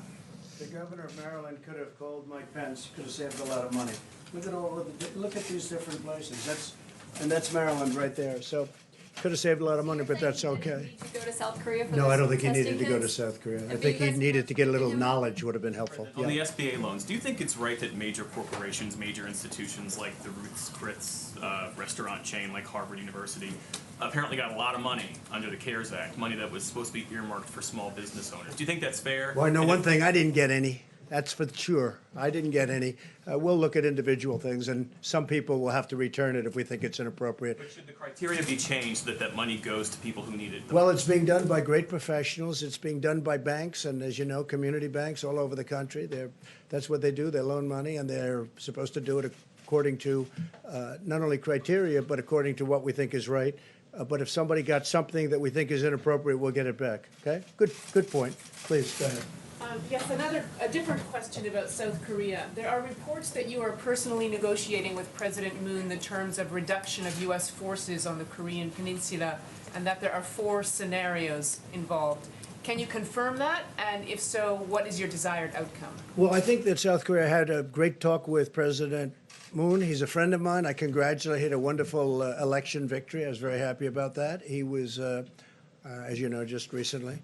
We are negotiating for President Moon and for South Korea to help us monetarily, because we, as you know, we have 32,000 soldiers there. That varies from 28 to 32,000 in South Korea. And we think that before I came aboard, they paid very little, if anything. So we're defending a wonderful nation, a nation that we have great relationships, but we're asking them to pay for a big percentage of what we're doing. It's not fair. So it's not a question of reduction. It's a question of will they contribute toward the defense of their own nation. We're defending nations that are very wealthy. South Korea is a very wealthy nation. They make our television sets, they make ships, they make everything. And I give them great credit. We've been defending them for many, many decades, as you know, over 8 decades. And I've gone to them in the past. Last year I went to them, and now they're paying $1 billion a year. And I went to them again. I said, look, I'll be back because that's just a fraction. And again, the relationship is great, but it's just not a fair relationship. We renegotiated the trade deal and made it a much more equitable deal than it was in the past. It was a terrible deal. It was done by Hillary Clinton. It was a terrible deal. The new deal is a much more equitable deal. That's on trade. But on the military, I mean, we're paying for the military to defend another nation that's 8,500 miles away. And they're not the only one I'm talking to, by the way, as you know. I won't go into names, but I've done this. Nobody talks about it, but I think it's appropriate. I think the taxpayer of our country, taxpayers want to hear these things. And so now they've offered us a certain amount of money, and I've rejected it. I just said, it's just, look, you know, we're doing a tremendous service. We have a wonderful feeling and a wonderful relationship with each other, but we have to be treated equitably and fairly. And so that's where it is right now. And what's going to happen, I can't tell you, but we'll find out fairly soon. But I congratulate the president, who's a friend of mine. I congratulate President Moon on having a terrific victory. Please, yeah. Thanks, sir. A question for you about Governor Cuomo's visit, and then also a question for Dr. Birx, if you'll let me. The New York governor, along with the National Governors Association, in the past have called for aid to be unrestricted. As a lot of state and local governments see their revenues drop, are you open to the idea of unrestricted aid, or do you want it to be pandemic specific? Well, we're going to be talking about that in phase 4, as you know, which will start very shortly. And that has to do with infrastructure, hopefully infrastructure, because this country needs infrastructure. We spend all this money in the Middle East, $8 trillion, $8 trillion with a T, dollars in the Middle East. But if you have a pothole in a highway someplace, they don't want you to spend the money to fix it. How stupid have we been in this country? How stupid have we been? And that's changing rapidly. You know that. You've seen that, including things like negotiating with friends. But when we are helping friends, friends should reimburse us for the cost. I mean, why should we be defending nations for free? We're defending a nation for free. Now I'm getting $1 billion a year, and we were offered much more than that, but I turned it down. So that's where we are with that. As far as the other is concerned, look, we have to be smart in this country. We've been taken to the cleaner by and I mean with allies, not just with the enemies, with allies. Frankly, the allies have taken us much more so than the enemies. The enemies we don't do business with, right? The allies we do business with. And whoever made these deals, whoever made these contracts, in many cases we didn't have a contract. Like We didn't have a contract. We didn't have a trade deal with China. They came in and they took $500 billion a year for many years, but anywhere from $200 to $550 billion a year out of our hides. Now we made this great trade deal. Unfortunately, that was a number of months ago, and it's a great deal. They're paying 25% on $250 billion. A lot of things are happening. They're going to have to purchase $250 billion worth of goods, including farm product, up to $50 billion. So a lot of good things are happening. But then what happened with China was the plague hit us, right? The plague. That was after. This was long after we signed the deal. The plague hit us. So I'm not happy about that. Okay, John, please. A question for Dr. Birx, if I could. Dr. Birx, a question on the virus itself. As it passes from patient to patient and mutates, over time, have you picked up any indication that it has become less virulent? Have you picked up any indication it has become more virulent? You know, that is an excellent question because we watch that all the time, particularly with RNA viruses, to really track its adaptation to humans. I mean, you're really asking, has this virus become more adapted to humans and more able to spread, or is it becoming less adapted to humans and less able to spread? We don't have any indication that it's less able to spread, and we'll have good analyses that will come from. Obviously, the Roosevelt had its incident with a virus outside of the United States, and we'll be able to look at those parameters. And the DoD and the military have done a great job in really ensuring the health of the sailors, but also ensuring that these questions can really be asked and answered. We have extraordinary evolutionary molecular biologists in this country, all around the United States, and they're looking at this very question. And a lot of the work that we've been doing, and you'll see a lot of work happening with testing in New Mexico and testing in other states. They have extraordinary molecular biologists that are evolutionary biologists, and they'll be able to look at that both in New Mexico that may have lower transmission rates and compare that to New York that has maybe 10x the transmission. But it's an excellent question, and it's something that will be able to be answered by what we see in the United States. John, what a good question that was. Where did that come from? Once in a while, I pull one out of my hat, Mr. President. No, that's very impressive. You know, when Senator Schumer wrote a letter a couple of months ago, and he said, you should use admirals and generals. I said, well, that's where first of all, we have our vice president has been incredible, but we have the admirals, we have the generals. And I was just talking to the admiral inside just before we came out. I said, did you go to Annapolis? He said, no, sir. I said, oh, that's too bad. That's too bad. Where did you go? He said, I went to Harvard. Oh, that's okay, too, I guess, right? So you went to Harvard, and he was a great student at Harvard. He's doing a fantastic job. And this young gentleman was very, very successful. But he wanted to help the country. He wanted to come into the country, and we appreciate it very much. It was a big success, big success. Let's do here and there next, okay? We're all set. Good. Thank you, Mr. President. I was hoping you talked about your meeting tomorrow with Governor Cuomo that you mentioned. Is there a reason he's coming all the way down here? I don't know. He wanted to, and that sort of travel we, essential? believe it or not, we get along. Okay? He was very generous yesterday in particular. Said we did a, quote, phenomenal deal. I don't know if anybody wrote that, but he said that, and I appreciated it because it's not about me. It's about these people and thousands behind Mike and the Admiral and all of the other people that are working with us. I mean, and you see, look, I don't understand when I see polling and approval ratings for the job. I mean, this group should get a 95. It really should. And we're really helping the governors a lot. And the governors call me, the ones I know, or the Republicans, but the ones I know, and they say it's incredible the job you're doing. Again, not me, the job this group is doing. And you sit here, and I'm watching from the corner, and I'm just saying, boy, it's incredible stuff. When you watch the general get up, General Semonite, and talk about boom, boom, boom, you don't see that. You don't see that. When you hear the Admiral speak about the testing, how good it is, and yet people don't like to say it.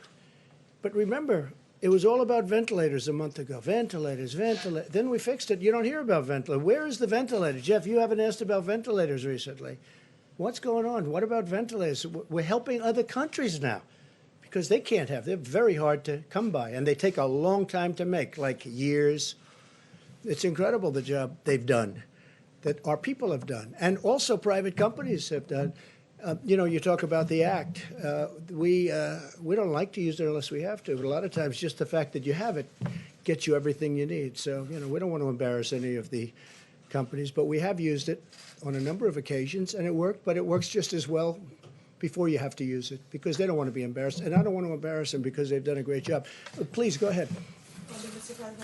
President. No, I think right behind you, I promised. I cannot tell a lie, so and we'll get you next, okay? We'll get you next. Talking to her or me? No, you. Me, okay. Well, thank you so much, Mr. President. My question, I have two questions. The first one is on testing. You talked about the idea that first it was ventilators, now it's testing. You seem to maybe possibly be implying that talking about testing is a personal attack on you. Can you explain why you think talking about testing is a personal attack, given that the access to testing has been an issue for a long time? There's bipartisan outcry still today that there's not enough testing. Why do you think it's a personal attack on you? Well, it's not bipartisan, it's mostly partisan, but more importantly than mostly partisan, it's incorrect. You have the experts. Look at these maps. I mean, you have the maps with so many different locations. In the case of, as an example, Governor Hogan, he didn't really know. It was very obvious to any of those listening on the call today, even though you weren't supposed to be on it. I'm sure that some of you were, or representatives were. He really didn't know about the federal laboratories. Would you say that's correct, Mike? He didn't know. He didn't know. And Mike doesn't like to get into this stuff. He's less controversial than I am, but he didn't know about it. And if he did know about it, he would have been happy. No, we've done a really good job in testing. Now, with that being said, we have tests coming out perhaps over the next 2 weeks that will blow the whole industry away. Now, a lot of people love the Abbott test. So do I. You know, the Abbott test is great because it's boom, they touch, they put it in 5 minutes you have. The problem is that doesn't do massive numbers like the big machine. But the big machine takes a day and a half, you know, with delivery and everything else. But we have tremendous testing capability. Remember this, we've tested more than any country in the world by far. In fact, I think I read where if you add up every other country in the world, we've tested more. But remember this, we're dealing in politics. We're dealing with a thing called November 3rd of this year. Do you know what November 3rd represents, right? You know better than anybody in the room. November 3rd of this year, it's called the presidential election. No matter what I do, no matter where we go, no matter how well we do, no matter what, if I came up with a tablet, you take it and this plague is gone. They'll say, Trump did a terrible job, terrible, because that's their soundbite. That's the political soundbite. They know the great job we've done. But with all of that being said, and also there is a thing that somebody could talk to if they want, but I don't want to bore you with it. Not everybody believes we should do so much testing. You don't need so much.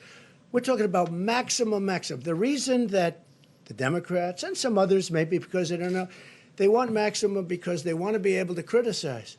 Because it's almost impossible to get to the maximum number, and yet we've been able to do it already. But with that, and you'll be seeing this over the next couple of weeks or sooner, we have a test. If it comes out, it'll revolutionize the whole world of testing. It'll be something really special. So I don't view it as personal at all. What I do say is it's something that's not fair to thousands of people that have done such a good job. The second question I have about your language and how you approached the coronavirus at the beginning. I interviewed someone who said that his family got sick. They went to a funeral in mid-March. And they said mainly because the president wasn't taking it seriously. He said, if the president had had a mask on, if he was saying we should stay home, then I would have stayed home. Well, Instead, I have family members. He said his family members were sick and because they were listening to you. And do you feel like, or are you concerned that downplaying the virus maybe got some people sick? And a lot of people love Trump, right? A lot of people love him. You see him all the time, right? I guess I'm here for a reason, you know? To the best of my knowledge, I won. And I think we're going to win again. I think we're going to win in a landslide.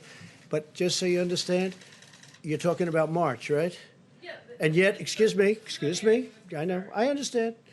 And yet in January, a certain date, you know the date better than I do, we put on a ban of China where China can't come in. And before March, we put on a ban on Europe where Europe can't come in. So how could you say I wasn't taking it seriously? Do you know, I put on a ban on China before anybody in this country died. I put on a ban. And so you tell me, Nancy Pelosi was she wanted to have a street party in Chinatown in San Francisco at the end of February. That's a month later. And then they tell me it's only a political talking point, but you feed into it because you're too good a reporter to let that happen. Really, you are a good reporter. You're too good a reporter to let that happen. Remember this. So at the end of January, I put on a ban. People that were in that room will tell you, I think there were 21 people. I was the only one in the whole room that wanted to do it. Fortunately, I was the one that counted for that purpose. We put on a ban because I was reading bad things about China. World Health Organization should have told us. But I was reading it with or without them. They should have known. All they had to do was read it. They didn't have to even be there. But they tried to cover up for China. World Health covered up for China. But no, wait. But you can't say this. Look, I put on a ban. In other words, I stopped China from coming to the United States. I stopped Europe from coming into the United States long before the March date that you're talking about. So people should say I acted very early. That was a very hard thing to do. Doing that was a very hard thing. I didn't want to do that, but I did it because I thought, and Dr. Fauci said that by doing it, President Trump saved tens of thousands of lives. So I did take it very seriously. You held rallies in February and in March, and there are some Americans. Oh, I don't know about rallies. I really don't know about rallies. I know one thing. I haven't left the White House in months, except for a brief moment to give a wonderful ship the comfort. You held a rally in March. I don't know. Did I hold a rally? I'm sorry, I hold a rally. Did I hold a rally? Let me tell you, in January, when I did this, you had virtually no cases and no deaths, and yet I put it on. So how could I not? Why was Nancy Pelosi, right? Nancy Pelosi is holding a street fair. She wants a street fair in San Francisco in Chinatown to prove, you know what the purpose of it was? To prove that there's no problem. Many other politicians did the same thing and wanted to prove. While I was, no, of course not. No. I've been, people are amazed at how early I acted, and I did act early. With that being said, it's very hard to say, let's close down the greatest economy in the history of the world. I had to close down, I and everybody else that works with me and 300 and close to 350 million people built the greatest economy in the history of the world. Best employment numbers, best stock market numbers, best numbers in virtually every category, even good manufacturing numbers. The previous administration said manufacturing was dead for our country. Even great manufacturing numbers. And you know what? I did that, and somebody walked into my office and said, sir, you're going to have to close down the economy. You're going to have to close the country. But you know what I say to you? We're going to rebuild it. And we're going to rebuild it better, and it's going to go faster than people think. I built it once, I'll build it a second time. Please. Mr. President, thank you. Michelle Rhiannon from America. Please.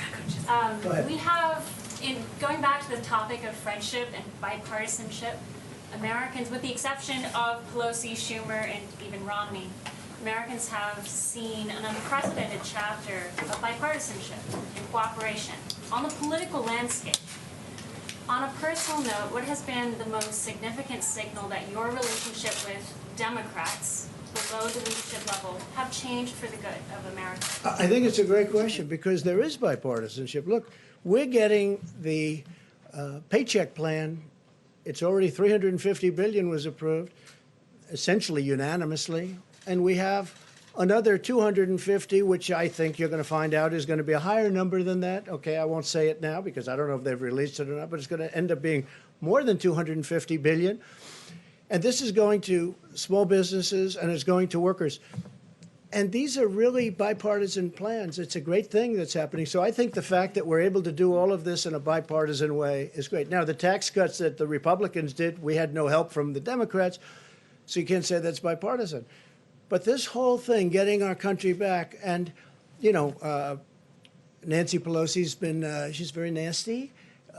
She, you know, wasted a lot of time on a impeachment hoax. It was a total hoax, went nowhere. And that was not good. And Schumer, I guess it's the same thing, but he sort of accepted it. He just did what he was supposed to do, and he didn't do very well with it.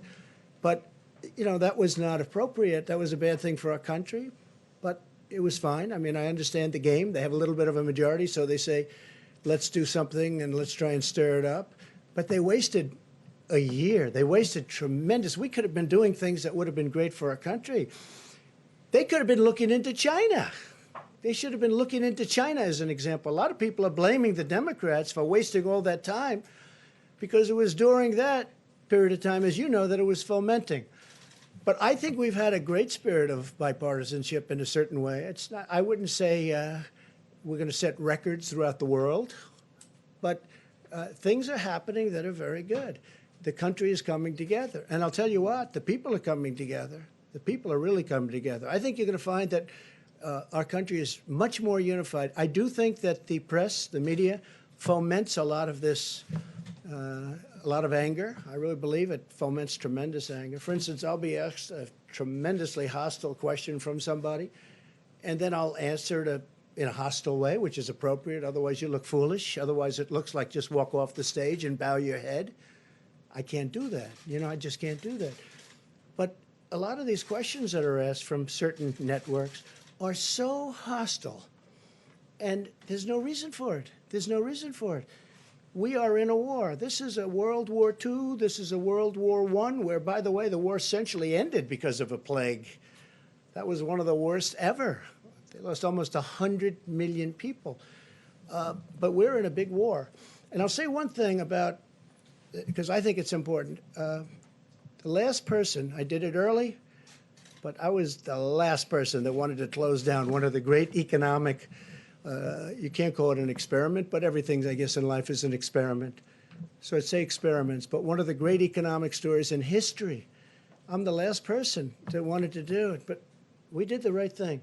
Because if we didn't do it, you would have had 1 million people, 1.5 million people, maybe 2 million people dead.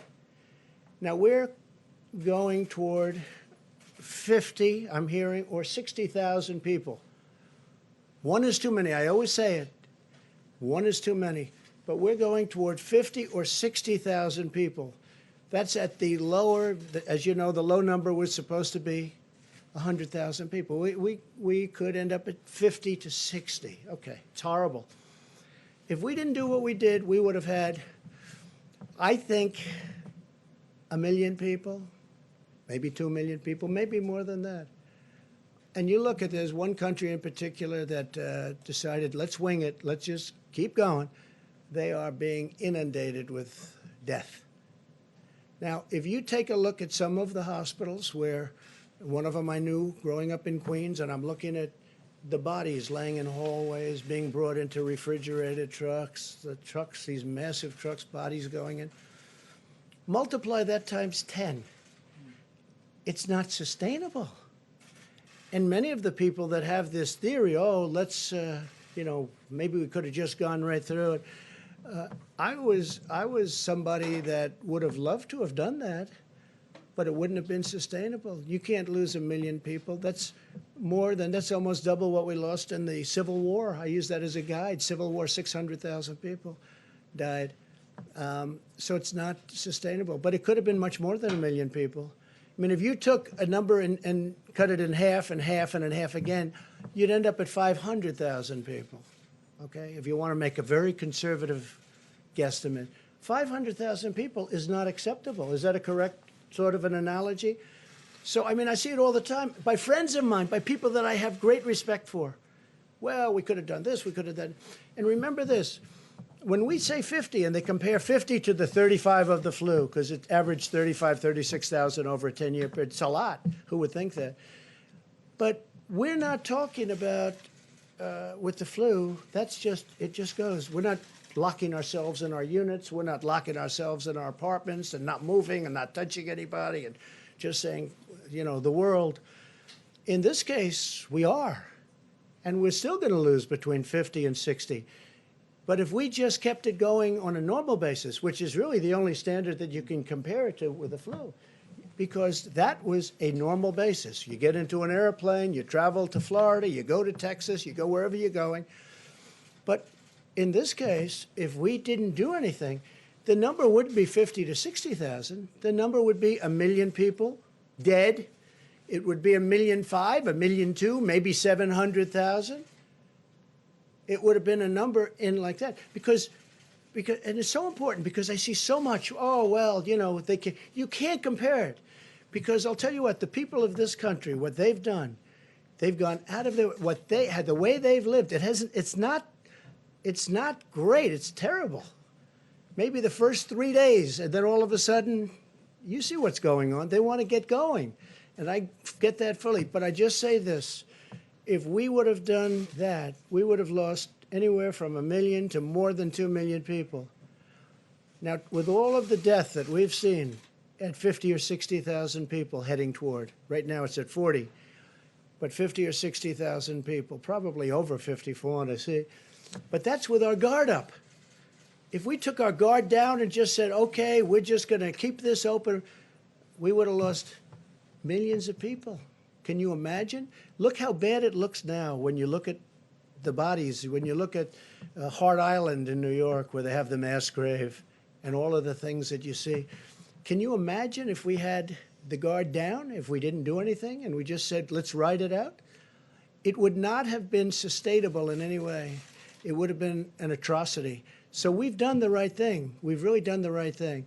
And the people that have worked so hard and dangerously, I'll tell you, again, I say it, but I watch those doctors and nurses and medical people running into those hospitals, and they don't even have their gear on. Forget about gear, whether it's great gear or not, and we're bringing in the best gear in the world.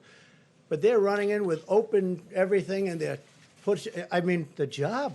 They're like warriors, the job they're doing. But if we didn't do the moves that we made, you would have had 1 million, 1.5 million, 2 million people dead. So multiply that times 50. You're talking about you would have had 10 to 20 to 25 times more people dead than all of the people that we've been watching. That's not acceptable. The 50,000 is not acceptable. It's so horrible. But can you imagine multiplying that out by 20 or more? It's not acceptable. So it's a very good question. I appreciate it. We'll see you tomorrow. We'll see you tomorrow. Can I ask you about Larry Hogan's response to what you just told me, Mr. President? Mr. President, a question about children. Thanks, everybody.